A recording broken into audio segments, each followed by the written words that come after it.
The panel discussion featuring the 4 finalists in the genre fiction category of the 2023 Minnesota Book Awards.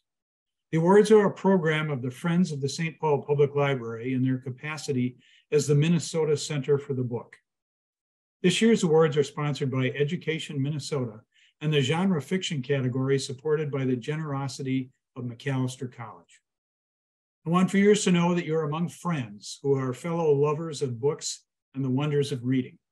I hope you'll hang on and listen to all the exchange, and that it will encourage you to take advantage of one or more of the great books that have been chosen as finalists. I'm Tom Combs. I've been working at the writer's craft for the past 15 years, following retirement after 25 years as an emergency physician in Level 1 trauma centers.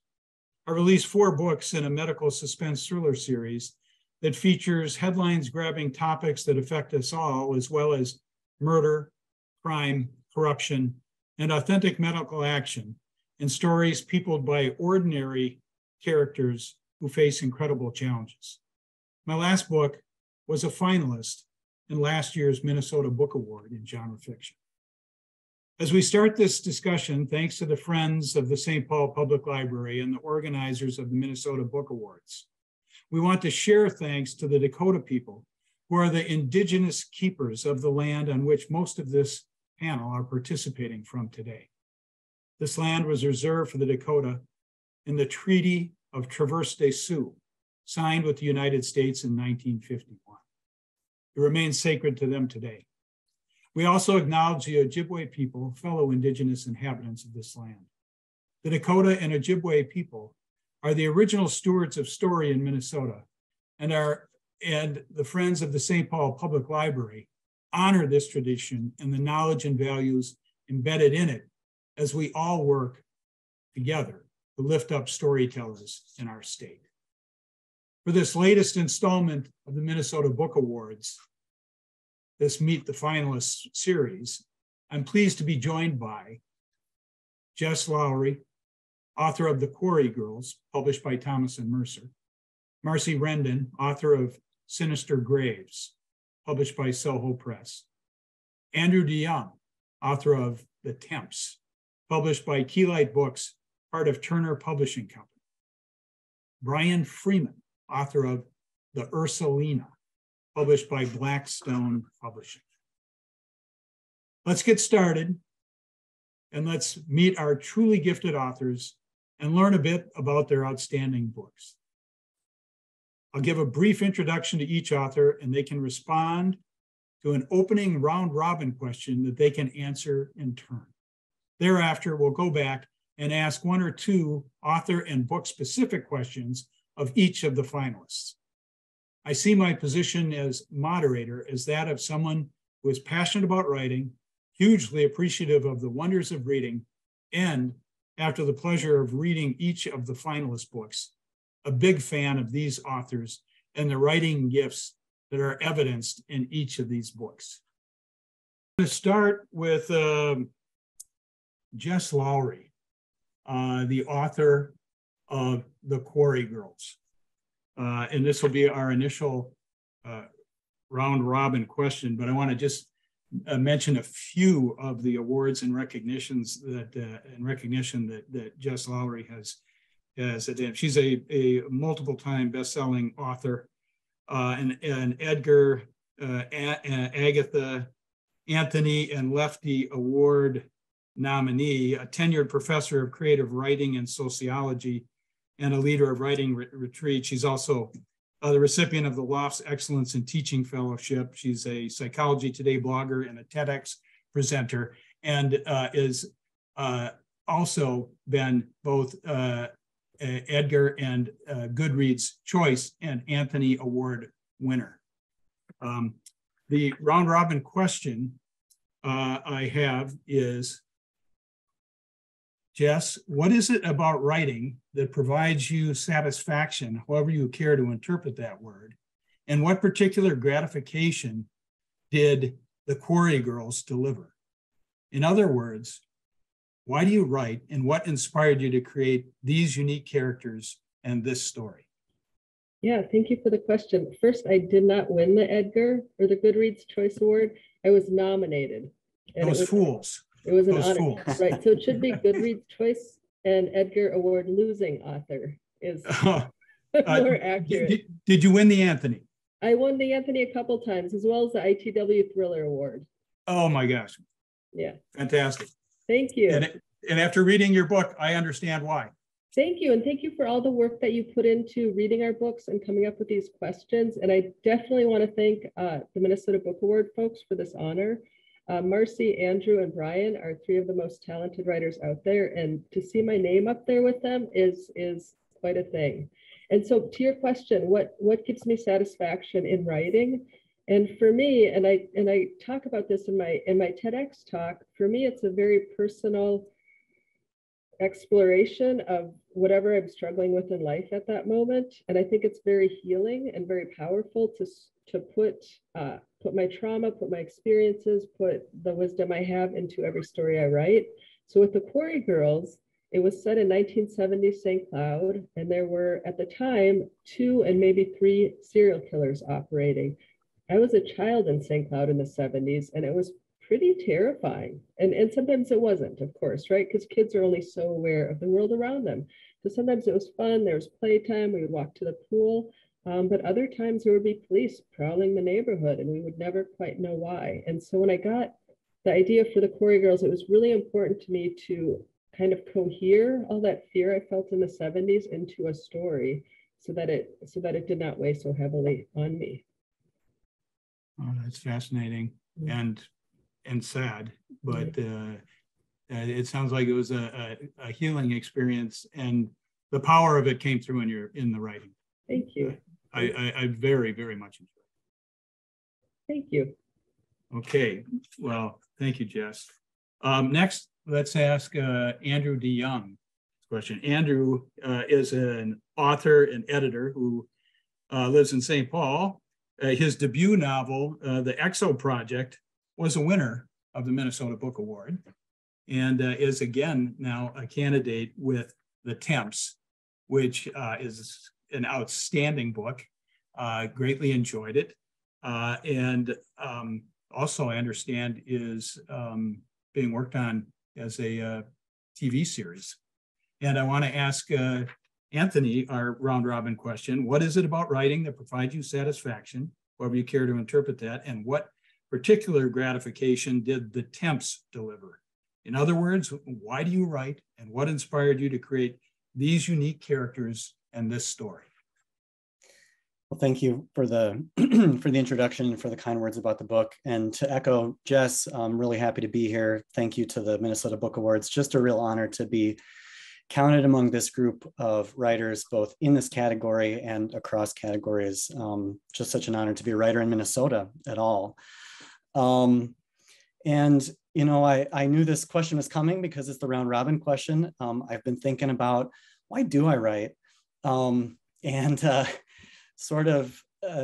been thinking of this quote from George Orwell, where he provides a kind of unusual answer to the question. He said that in an essay called Why I Write, he said, writing a book is a horrible, exhausting struggle, like a long bout of some painful illness. One would never undertake such a thing if one were not driven on by some demon whom one can neither resist nor understand. I think George is being a little bit too negative, but there is some element of truth in that I feel like whatever keeps driving me back to the empty page, there's some compulsion in me that I can barely understand and that I don't want to interrogate too much for fear that it'll go away. I do enjoy writing. It's not necessarily a horrible ordeal, as George says, although it can be very difficult. I think I enjoy writing the way that anybody can enjoy something that's difficult but rewarding. You know, you're entering into a state of flow, you're solving problems. Ultimately, very similar to Jess, I find fiction writing to be a place where I can work out questions that I'm struggling with, experiences that I'm struggling with, things that I find hard to articulate or that I'm maybe afraid to articulate in words. With the Temps, what it was, I was thinking a lot about a time in my life right after I had graduated college, and I was kind of trying to enter the world and become an adult. And I was very confused about what that meant, very confused about, what kind of job I should be pursuing, what my purpose in the world was, difficulty of connecting to that, and also a lot of disillusionment with what was happening around me in the world. I wanted to articulate something about that period in my life at a time when I was a little bit older than that, but still feeling some disillusionment with what was going on in the world politically, socioeconomically, wars all over the place, a lot of fear of what certain powerful corporations might be doing. And this notion of young people who are very much like I was, young people in a big corporation working as temps, working the worst jobs in the company, who get stuck in the office during a global apocalypse, seemed to me to be a sort of interesting container for all those feelings, thoughts, disillusionments, but also hopes that I was feeling at that point in my life and at the time when I was writing it. So that's what drove me to this. And maybe that demon, that compulsion that George was talking about, drove me to the empty page. So that's my answer. Well, I'm glad you were inspired to do it. I think Thank you. Your intellectual and creative pursuit it produced an extremely interesting, thought-provoking, and intelligent book. And thank you. We have more questions later. Absolutely. But thank you for that. And then maybe if we can, maybe we can go to Marcie for our group question. Let's ask our round robin group question of Marcie Rendon. And let me just say share a little bit of her incredibly notable past. She's an enrolled member of the White Earth Nation, a Pinkley Prize-winning author, playwright, poet, freelance writer, and a community arts activist. Marcie was awarded the McKnight Distinguished Artist Award for 2020. She's a speaker on Native issues, leadership, and writing. And her second book in the Cash Black Bear series, Girl Gone Missing, was nominated for the Sue Grafton Memorial Award. Marcie is recognized as a 50 over 50 accomplished leader in the arts by Minneapolis AARP and Pollen in 2018. Marcie, the round robin question: what is it about writing that provides you satisfaction, however you care to interpret that? And what particular gratification did Sinister Graves deliver? In other words, why do you write, and what inspired you to create these unique characters and this story? Thank you. I don't think too deeply about any of it. So I'm always fascinated by other people's answers. It's like I write, that's what I do. And it's fun. If it wasn't, trust me, if it wasn't fun, I wouldn't do it, because basically I'm a pretty, I was going to say lazy, which isn't true, but I'm not interested in working hard. So I write because it's fun, because I have stories to tell, because this is what I do. And with Sinister Graves, I think the story started maybe 20 years ago. I was in Idaho and up in the mountains, and there was nothing. There was just nothing, no gas station, no bathroom, no nothing. And we pulled off to the side of the road like you do when there's nothing around. And there was a graveyard. And on one side of the graveyard was Native American graves with Native American names. And the other side of the graveyard was European names. And so we were looking over here, and then I wandered over to the non-Native side, and there was a grave, a man and his wife and their kids. And all of the kids had died when they were 2. And it just triggered this idea about all the stories that I've heard about immigrants coming here and the depression that their wives faced in the isolation. And then a couple years after that, there was a young woman over in St. Paul who threw her babies off the bridge in postpartum depression. And so those stories, those two things kind of melded in my mind. And along with, I mean, there's like 5,000 missing or murdered Indian women across this continent. I mean, that just seems to be an ongoing story. And then also the idea of the devastation that institutionalized religion has brought to us as Native people. And so, you know, all of that just kind of gelled together and became the book Sinister Graves. Well, it's a fascinating book, and we're gonna follow up with a question or two. And it's wonderful to see that you enjoy your gift so much. Very much enjoyed the book, very much. Thank you. Okay, then I guess let us move on again for our round robin question to Brian Freeman, his book, The Ursulina. Brian has been a finalist and Best Paperback Original and Edgar Award winner for the Deep Snow, the winner of the Best Hardcover Novel Thriller Award for Spilled Blood, two-time winner of the Minnesota Book Award for the Deep Snow and The Voice Inside, winner Best First Novel, McCavity Awards, Kirkus Review's Best Mystery Thrillers of the Year for The Born Evolution, 2020, and Infinite in 2021. Brian, again, our question, what is it about writing that provides you satisfaction? And what particular gratification did the Ursulina deliver? In other words, why do you write, and what inspired you to create these unique characters and this story? Well, I'm going to stop first and just say that Jess and I can both attest to what it feels like to not actually win the Edgar Award, because we did it at the same time in the same year.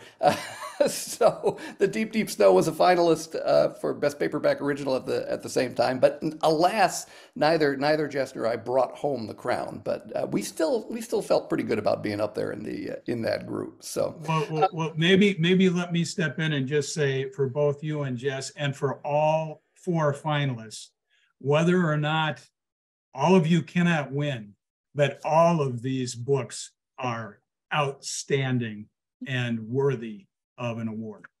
Philip, I'm sorry, I got that mistake. No, that's good of you to say, and I've been a finalist for the Minnesota Book Award and lost, and I've been a finalist and won, but it is always just an amazing experience to be up there with some amazing writers. When it comes to what delivers satisfaction in writing, there was an author, I don't know who it was, but the author said that I don't know that I love writing, but I love having written. And I can kind of relate to that, because I mean, writing is hard work. I mean, Marcie's right that it's fun, and we wouldn't do it if it wasn't. And yet at the same time, I would have to give a nod to Mr. Orwell and say, yeah, it can be an ordeal as well. I mean, every day we get up and stare at that blank screen, and we do battle with ourselves and with our stories and our characters, and we have to kind of dig down into some really deep places. But for me, the satisfaction that comes is having that whole package come together at the end. And I write thrillers, and so I'm trying to give the reader a dramatic, suspenseful experience where they have to keep turning the pages to find out what happens next. And yet I want these books to have an emotional core at the same time. I want there to be this sense of redemption for the characters when you get to the end. So even if you've gone through some dark things along the way, I want there to be that sort of emotional payoff for the reader and the characters. And the Ursulina, I think, is exactly what I'm trying to do in that regard. And certainly It's a very, very emotional book, and the last chapter of the Ursulina is probably the most wrenching chapter of anything that I've written, and that's what really makes me feel good is getting to that point where all of the threads of the story come together, but it really is this climactic moment for the heroine. And you know, I could sit here and read that last page of the book to you, and I would certainly be in tears by the time I got to that very last line. So that's what I'm trying to do in my books, and that's why I love the Ursulina. Well, congratulations. You achieved emotional engagement with one reader, certainly. So again, thanks for that answer. And now we're going to swing back and go with author and book specific questions. And again, we'll go one at a time, and possibly if there's enough time, we might add an additional one.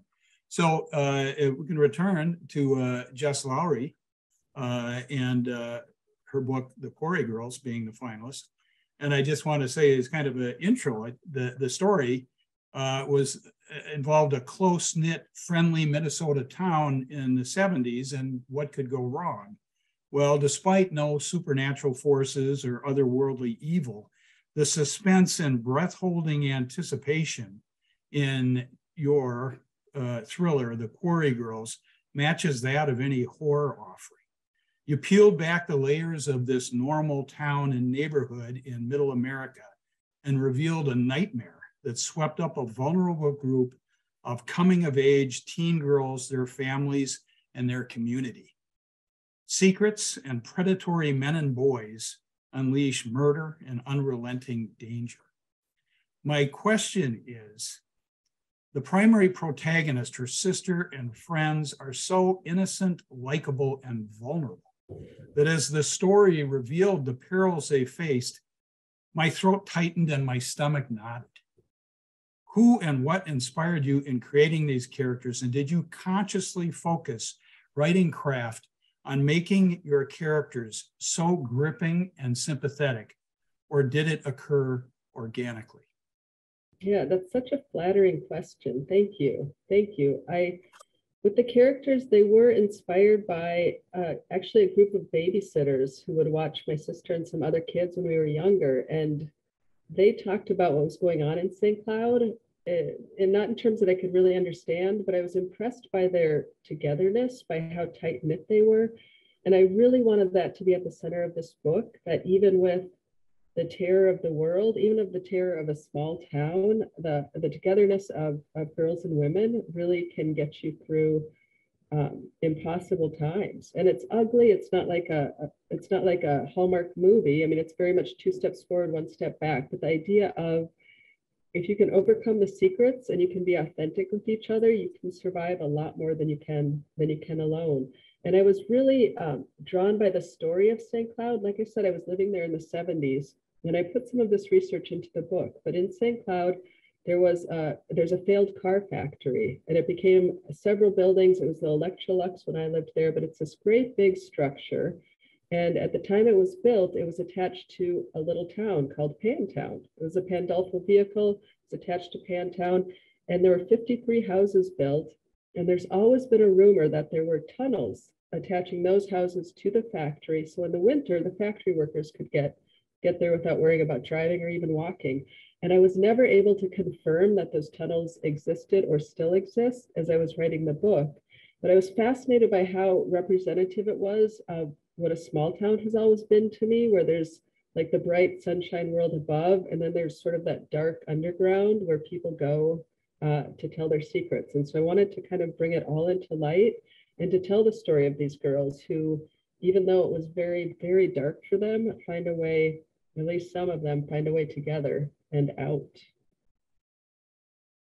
Well, you did a great job. And the setting, you wove that in, and that was a huge contributor to the suspense and anticipation of the story.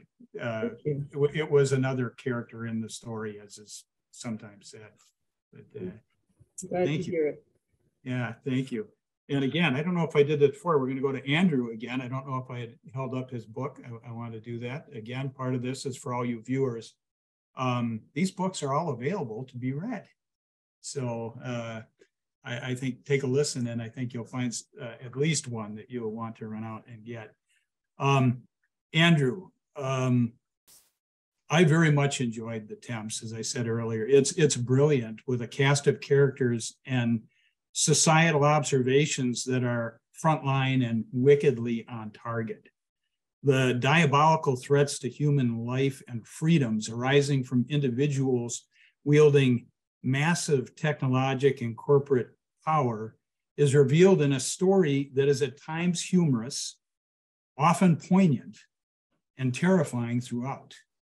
The Temps had me thinking of Brave New World by Aldous Huxley and The Best of Kurt Vonnegut.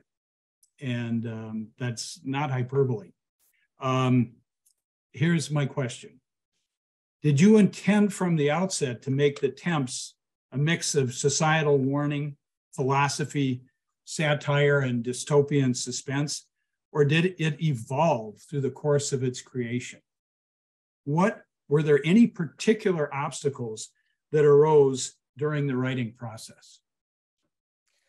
Well, thank you. Thank you for the question, and for the kind words. Also for holding up the book. A reviewer said that this is a cover that you can see from space, which I thought was pretty funny. Apologies to any viewers for whom like this has just screwed up their screen or anything like that. It's a very bright cover. But yeah, I mean, did I go into it intending it? I think I did intend quite a bit of what it ended up to be. In terms of a mix of suspense, apocalyptic suspense, sort of corporate thriller, but also cultural commentary, which is not to say that I necessarily went into it with a thesis or a message in mind. I think, I spoke earlier about wanting to express something about being young and trying to make your way in this strange modern world that we have. And I think that what I ultimately wanted to express, sort of along the like philosophical or satirical line, is really just how strange it can be to live in this 21st century global world that we have, where look at us now, we're talking to each other through screens. We carry the entire knowledge of the human race around with us in little devices. Maybe these devices are also spying on us. Maybe there are billionaires who control everything. There's just a lot of things about this world that we live in that are so strange, and it's hard to know what to make of them as just an individual who's trying to make your way in them.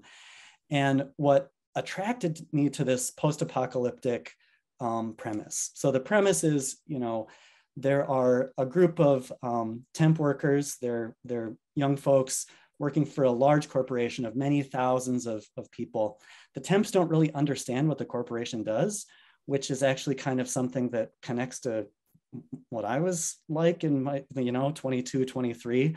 Like a lot of the jobs I worked, the sort of internships, the temp jobs, like I kind of only sort of understood what the actual business was. But the premise is that there's a sort of global disaster that gets rid of all the permanent employees of this corporation and leaves the temps as survivors, but they're stuck at the office. They can't leave. And that just seemed to contain possibilities for me for both, page turning story stuff, to really entertain people, but also humor. I mean, there's something about that premise that for me is at least humorous. Some people, when I explain it to them, when I give them the premise, they do laugh. But also just as a container for a lot of different ways, just a lot of different thoughts about the modern world, or ways to express the strangeness of living in this world. Because I have felt, maybe especially during the pandemic, but even before, sometimes that we're all just stuck in an office, in a system that we don't fully understand, and maybe the world is ending. I mean, that sounds really like a bummer, and I want to express that this book is funny, But really, it was just, I want to express something about the very strange and dislocating experience of being a person in the 21st century. And maybe I got some little piece of it in the 200 plus pages of the book. I believe you did. You did for me. Super thought-provoking, and kind of in some aspects there were characters who voiced kind of what's it all about, right? What is it doing, and that I thought was very interesting and thought-provoking, and again, a pleasure to read it. Thank you. If I can then maybe move on to the next book specific, Marcie Rendon's Sinister Graves. And Marcie, your hugely engaging protagonist is a 19-year-old Ojibwe woman who is on her own in a world that has dealt her a lifetime of injustice and troubles. Somehow, despite the sadness and loss that she's endured, she's fearless, emotionally resilient, and unflinching. Cash Black Bear is troubled and makes worrisome decisions. Readers and authors develop feelings for compelling characters as if they were real. I sense a special bond between readers and Cash. The question I'd like to ask is, who and what inspired creation of Cash Black Bear? And can you share what this special character means to you? Do readers share their concerns about her with you? Yes, they sure do. Yeah, like you said, she's 19, she's on her own, she's had this big wild life, or has this big wild life. And the story's set in 1970.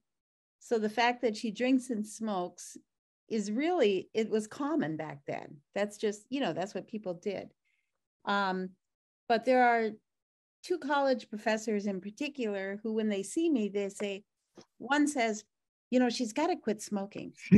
This is just, and then the other one says, Marcie, she's never going to finish college if she doesn't quit drinking, and I'm like, and Native American women have told me that I've written their story, that it's just such a common story that, that back in the 50s and 60s, 60% of Native children were taken from families at Red Lake and placed in white foster homes. And then from my reservation at White Earth, they estimate between 40 and 60 children were removed. 40 and 60% of the children were removed and placed in white foster homes. So it's a common story. And then non-Native women say to me, I wish I was Cash. I wish I'd had the guts to be like her, And one of the surprising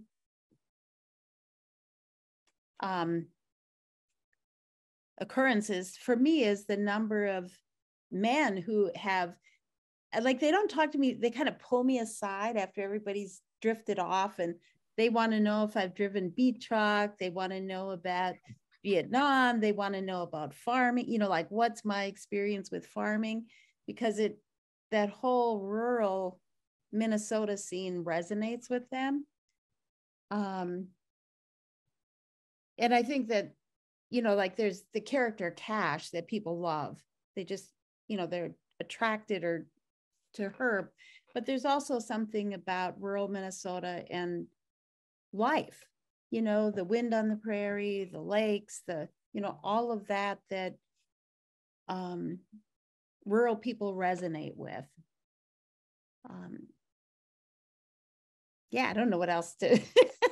Well, I reading between the lines, it's evident, it seems that Cash is very much like who people and care about, and it comes through. And again, she is an incredibly compelling character, and we have another question in a bit that might follow up a little bit on that. But thank you, Yep, thank you. for that answer. And okay, let's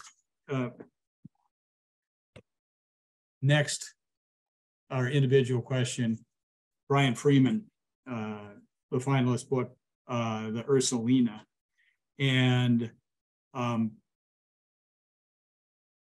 this, like three of our other finalist books, involves a small town mystery, and likewise includes a unique, compelling, and courageous female protagonist. The Ursulina is a follow-up to The Deep, Deep Snow, which won the Minnesota Book Award in 2021. Great characters, evocative settings, and a story rife, great characters, evocative, and a story that never lets up.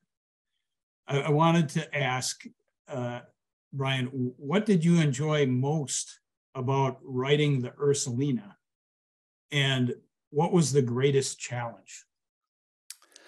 Yeah, well, that's a great question, because I think that I think it just has one answer. It really the greatest challenge and the greatest satisfaction of the book were really the same thing. The Ursulina, I think, was either my fourth or fifth novel that I wrote in the first person, and writing in the first person is a very different creative experience than third person works, because when you're trying to really get inside the head of your hero, and that man or that woman is going to be carrying the entire narrative, you have to build a very separate kind of relationship with the character, and it's a very sort of unusual, intimate process. It's almost as if the character needs to build up a level of trust with you and sort of give you permission to tell their story. And so I found it varies a lot from book to book. And with the Ursulina and the Deep, Deep Snow, which was the novel that kind of it goes hand in hand with.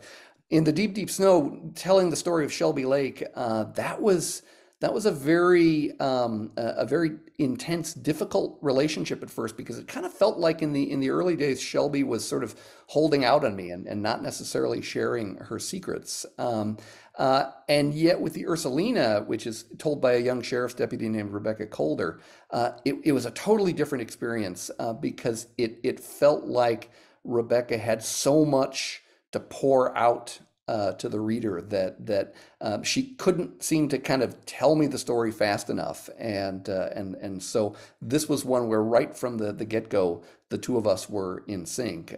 So it's always a challenge, kind of getting that deeply inside the head of a character that you can tell the story in first person, and yet with the Ursulina, it just felt to me as if Rebecca had been kind of waiting for me to come along and give her the opportunity to tell her story.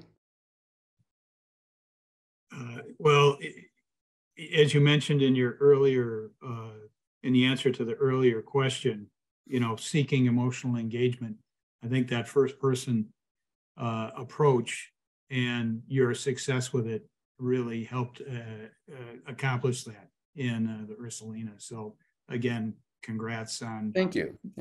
well-earned being a finalist here. So now, if you guys can hang with me, and viewers, we'll go to the second of book-specific questions. I'm going to go again to Jess Lourey. And Jess, The Quarry Girls is beautifully written, and it's a brilliant mystery thrill. The content includes multiple examples of girls and women experiencing abuse, a hidden menace, and cruelty due to the evil that men do. Reading the book raised my awareness about the pain, doubt, and well-grounded fears that women face. And here's my question. Was education and raising awareness of the menaces and injustice that girls and women face a goal of yours?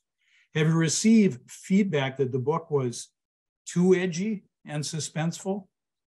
and is harsh and lurid content, what might be called lurid content, needed to effectively reflect reality and achieve increased awareness? Yeah, I love this question. I've been thinking about it because you sent the questions out a couple of weeks ago, and I've been thinking about this one. And I definitely do not think that harsh and lurid content is necessary. And in fact, in the Quarry Girls, it all happens off the page. And so there's never any blatant violence in the book at all. But I think there's something powerful about caring enough about the characters that you fill in the blanks of what they're experiencing and connecting with the characters on that level. And with the book, it was never my goal to educate. My first goal with any story is to entertain, for sure. But with this one, my secondary goal was really to show the power of women. And I think it was important to me to be honest that it's not an easy road, right? It's not an easy road to hoe, especially in a fairly insular community, in a fairly insular neighborhood in the 70s, when there was not a lot of power available to these women. And so my first goal was entertainment. My second goal was to really honor the stories of these women that I saw growing up. And they don't very often get to be the main characters, right? In their lives or in books. And they're fascinating to me, the things they go through, the little ways they fight back that don't look like fighting back, that might look like compliance. I was absolutely fascinated by that. And I swam in it for months when I wrote that book. Well, perhaps it wasn't intent, but you did achieve education and eye-opening for this reader. It really was, it was moving and it was powerful. And congratulations on mad skills and excellent job. Yeah, thank you. I appreciate that. And for the viewers, whatever, I'm not handing out these comments and compliments to all these writers for any reason other than it's entirely genuine. They're excellent authors with outstanding writing craft on display, and they're great reads and very powerful. But thank you. I guess let's move to put on your sunglasses, because here comes Andrew's cover again, the Temps. And Andrew, let me ask the second book specific question. I found the ensemble cast of characters in the Temps to be deftly realized modern archetypes that triggered empathy, admiration, fear, smiles, and groans. Their characteristics, dialogues, thoughts, and actions provide keen and not entirely positive commentary on many segments of today's society. Can you share examples of how and why you created one or more of your key characters as you did? Did you find some characters and their viewpoints especially effective or important? And if so, why? Thank you for that question. So the book contains, there are 4 point of view characters. It sort of ultimately becomes 5. I think in some way they are all, I mean, of course they're their own people, but they're all sort of like aspects of my personality. And, because I was, as I said in a prior question, sort of trying to express the strangeness of being a person in this world that we live in, that sometimes feels like it's ending, sometimes just feels like it's very strange and dislocating. I think with the 4 and ultimately 5 main characters, I wanted to outline just a variety of possible ways to respond to the world that we live in. There's one character that is very sort of angry about the way the world is and spends a lot of time feeling very paranoid, like the world is out to get him. that was probably the closest version of me in my 20s, like just an angry young man. So I just kind of like wrote him to kind of maybe like put that version of myself in the past and kind of distance myself from him and, make fun of him a little bit for who he was. There's also some characters who are a little bit more maybe spiritual in their orientation, have a little bit more of like a radical acceptance of the way things are, but knowing that they can pursue sort of like spiritual fulfillment within that, if they just center within themselves. And there's also characters who, just want to play the game, whatever the game is, of the world, or of like the corporate world in this particular instance. So I wanted to portray, I guess, different perspectives on how to be a person in this world that we live in.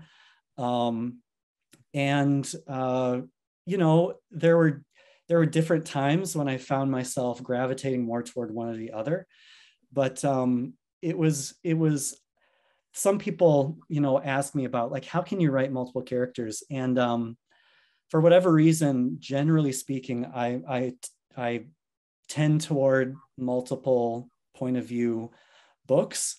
So that's just something that maybe like seems to come a little bit naturally to me. It was a little bit easier by the fact that I pursued like a third person narration.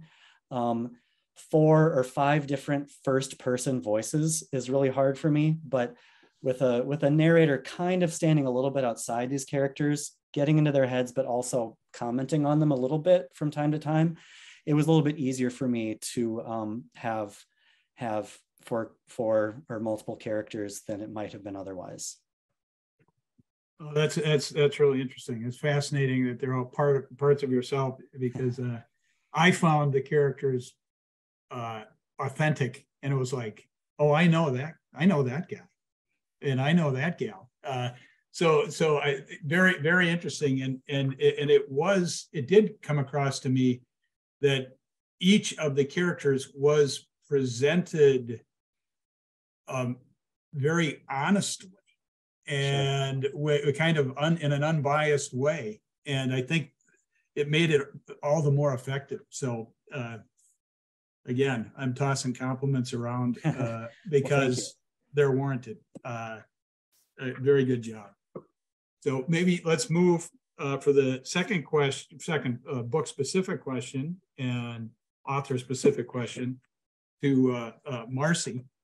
And I wanted to say that the sparsely, and she referenced a little bit of this in earlier answers, that the sparsely populated rural areas, the supporting characters, the haunting history, the bars and restaurants, the flood and open farm and wild country settings of sinister graves really give you a "you are there" experience, and all contribute to the suspense-packed and outstanding reading experience. And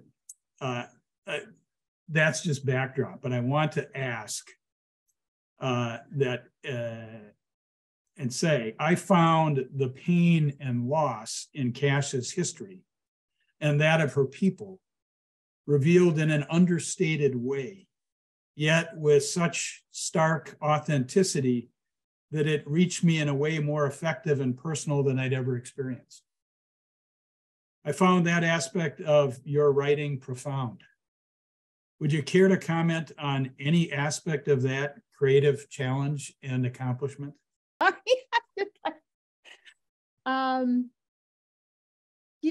I think I have to kind of echo what Jess said earlier. Like when I'm writing, I'm trying to entertain.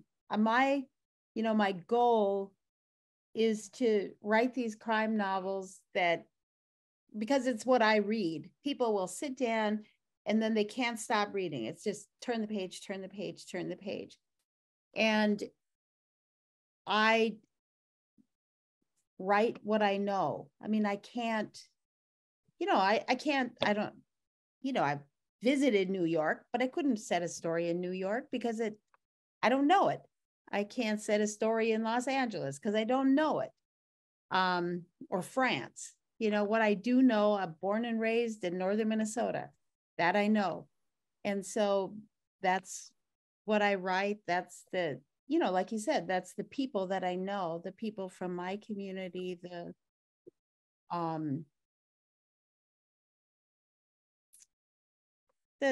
things that happen. I mean, one of the things that I've talked about before is how in rural communities, people can just get away with stuff because there's the isolation, you know, and so lots of people know rumors about, oh, so and so got killed, or this such and such happened, or whatever, but people just kind of talk about it, but they don't really admit to it. And so you know, that goes into my stories as well, as that kind of just not talking about things. But that also becomes a part of the story. I don't know. I'm not sure how to answer your question. Well, I think you did. And one of the things, I don't know what you think about this, but my thoughts were, because I was thinking, this is so effective. And how did this communicate to me so much about being a Native American person and what that, you know, might be like. And yet you did this in relating a story and with this incredibly compelling character who does very little introspection. Mm-hmm. It is the story.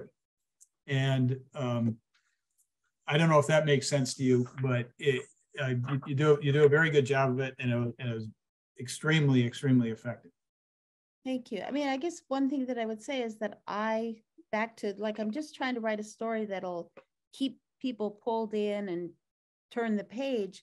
And I was probably as surprised as anybody else that there's so many things that people learn from the books, from the character, that I wasn't intentionally doing. But when you write what you know, then that information is there. When you write well, and you do. So thank you for that answer and the book.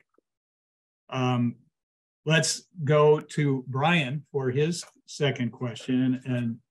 And the Ursulina, fascinating protagonist, Deputy Rebecca Calder, tells the first-person story that's rife with murder, sexism, domestic violence, homophobia, substance abuse, infidelity, corruption, isolation, legal and business amorality, and even more social ills. And all while the mystery and menace of a mythical beast called the Ursulina lurks in the background. Is the beast real, or is it something else entirely? And this book, which I read as a standalone, I had not yet read The Deep, Deep Snow, but it worked absolutely perfectly for me as a standalone. But I know that it goes hand in hand with your novel, The Deep, Deep Snow. And so I'm kind of curious, although this story is set in a different era and has a different protagonist, is the Ursulina a prequel, a sequel, or a standalone, or what is that? What is this relationship between these two books, Brian? Yeah, prequel, sequel, or standalone. I think all I can say is yes. It's really all of those things. I struggle a little bit in defining how the Deep, Deep Snow and the Ursulina fit together, and yet they do. I mean, they literally fit together hand in glove to the extent that I really see the two books as one creative project. I kind of see them as one long novel pulled together. On one hand, the Ursulina is a prequel to the Deep, Deep Snow because almost all of the action takes place many years before what goes on in the deep, deep snow. And yet, on the other hand, the Ursulina also, at the very end, carries on even further than the deep, deep snow. And so to that extent, it's a follow-up novel.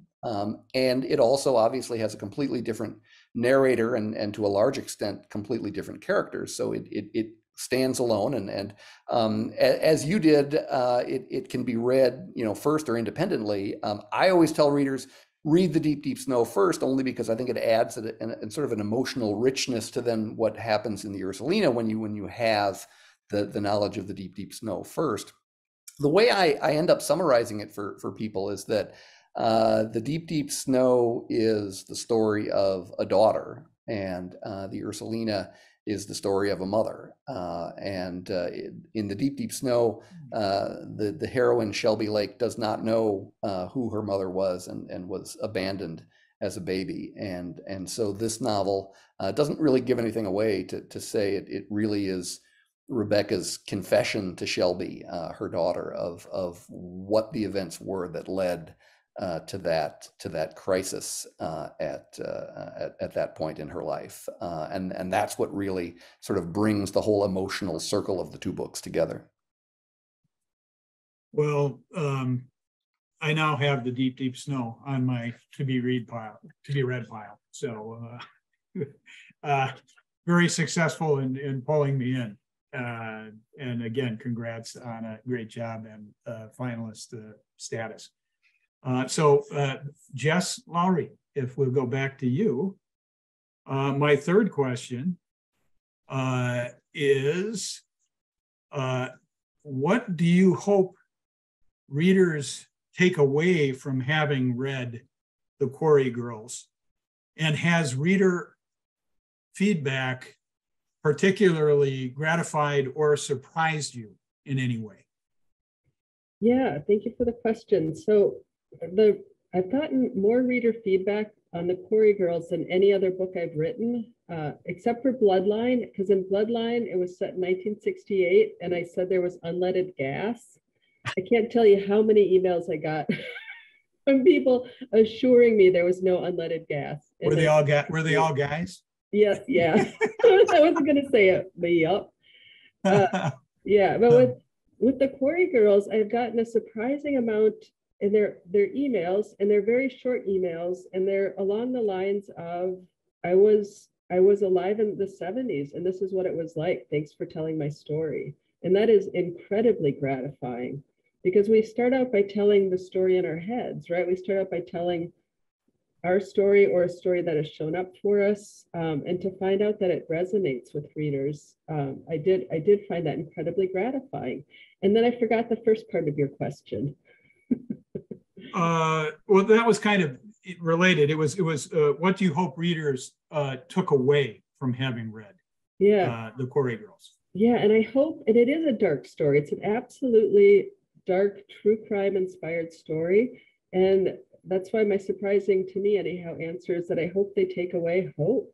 I hope the idea that if we tell our secrets and we join in community, that we can heal. I hope that is something that people get from this, because I believe it. And I love what Brian said earlier about the last chapter of his book made him cry. I mean, I don't love that it made him cry, but I love that it's that powerful. And the last chapter of the Quarry Girls was the first time in my life that I've wept when I've written something. And it almost wasn't even in the book. My editor just said, you know what? I feel like we just need a little bit something at the end, a page or two. And I'm like, fine. I was already working on the next book. I said, fine, I'll write it. And I started writing it, and the tears started falling. There was so much hope in this just really dark place. And yeah, I hope that's what readers take away from it. Well, again, congratulations. And Thank you.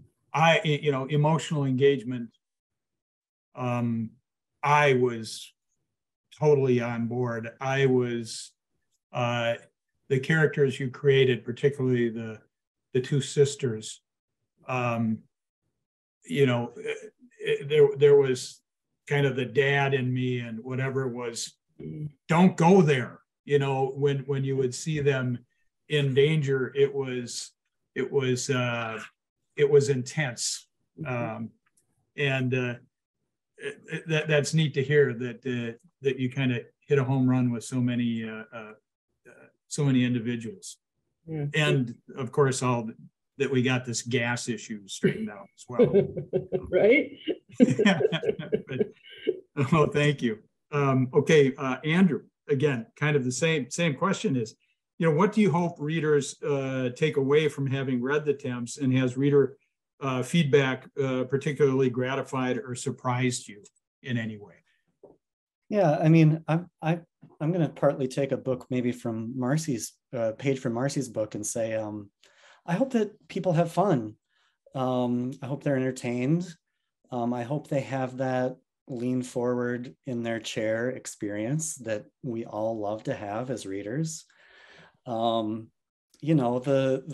ability to give that to any reader. Not everybody has that experience with our books, but when it happens, and someone becomes involved in something that you've written, that's just such an amazing moment.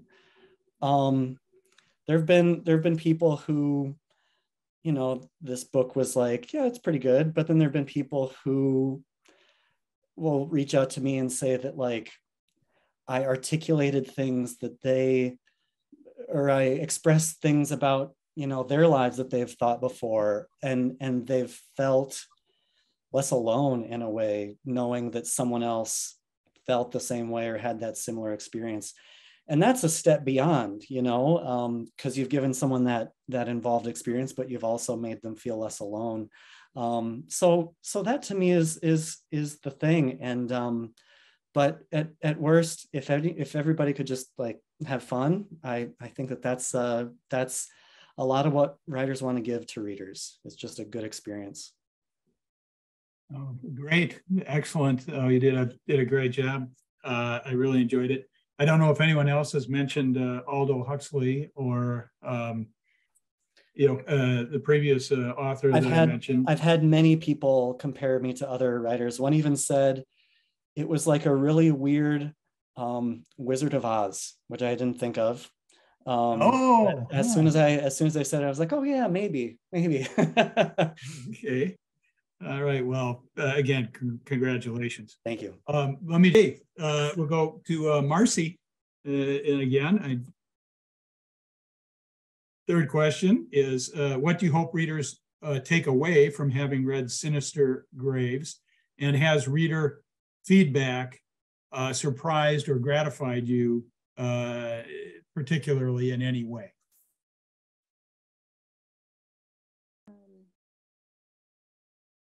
So I think that, I did a reading up in Bemidji, and there were two Native women who came out in a snowstorm, one from Red Lake and one from Leech Lake, I believe. They came out in a snowstorm to hear me read from the book. And it was like, this is, in my mind when I'm writing to a Native audience. And so to have that confirmation, that what I'm writing is working. And then the other incident that I think of is I was doing another reading someplace, and I think I said this before, the security guard, after everybody had kind of moved off, he pulls me aside and, said how much he liked the book and asked if I'd driven beat truck. And he just said, I knew it because nobody could write like that if they hadn't done it, so that kind of confirmation, it's like, yes, I'm doing this. It's good. Yeah, your authenticity was everybody's doubled down on it. And that's interesting, the statement you said that you kind of picture writing for a Native audience. And did I understand that correctly? Yes. Yeah, I mean, when I'm writing, that's who I'm, I figure if they get it, that's what these are my people. I want them to get it. Yeah. I'm eternally grateful that other people seem to love Cash Black Bear. Oh yes. Well, that's why that question I asked you about, do people ask you about her? Because you see some of what she does and some of the decisions that she makes, and with guys and, you know, behaviors, and you want to, Cash, no, you know, that character inspires that kind of engagement. So home run. So thank you. All right, Brian, this last question. What do you hope readers take away from having read the Ursulina? And has reader feedback particularly gratified or surprised you in any way?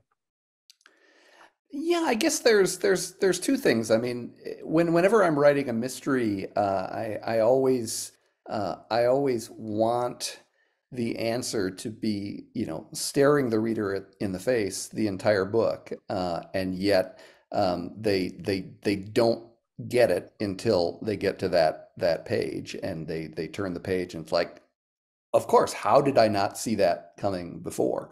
So that's what I'm hoping they take away from the mystery of the Ursulina.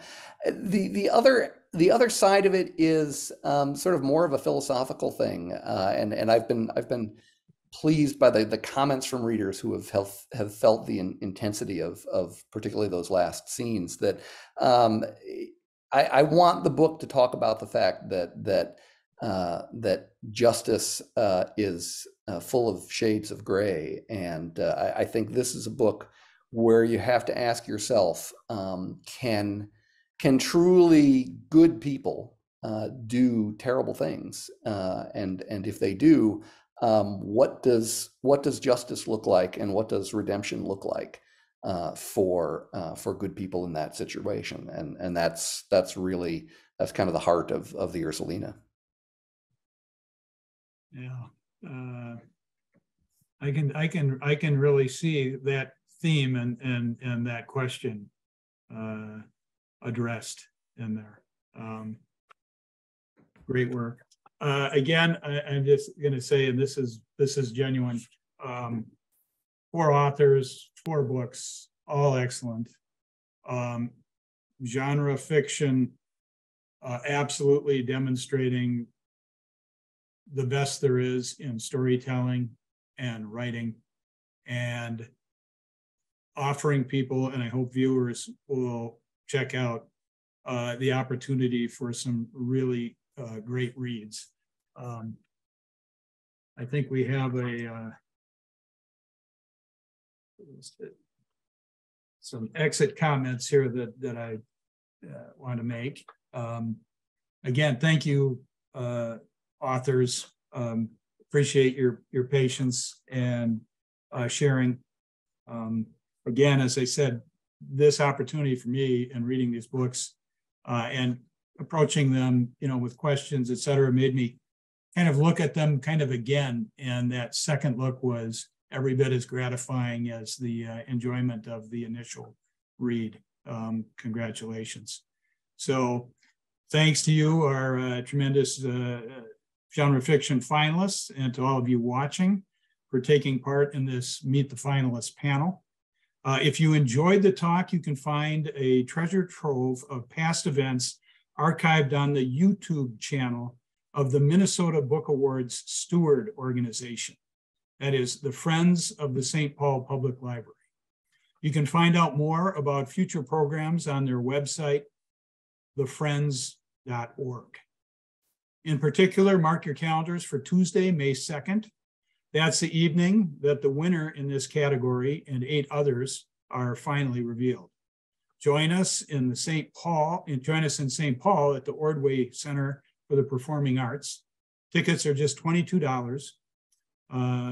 Visit thefriends.org/MNBA for details. Again, congratulations. There can't be 4 winners, but all deserving, outstanding work, outstanding books, outstanding writing craft. And thank you very much.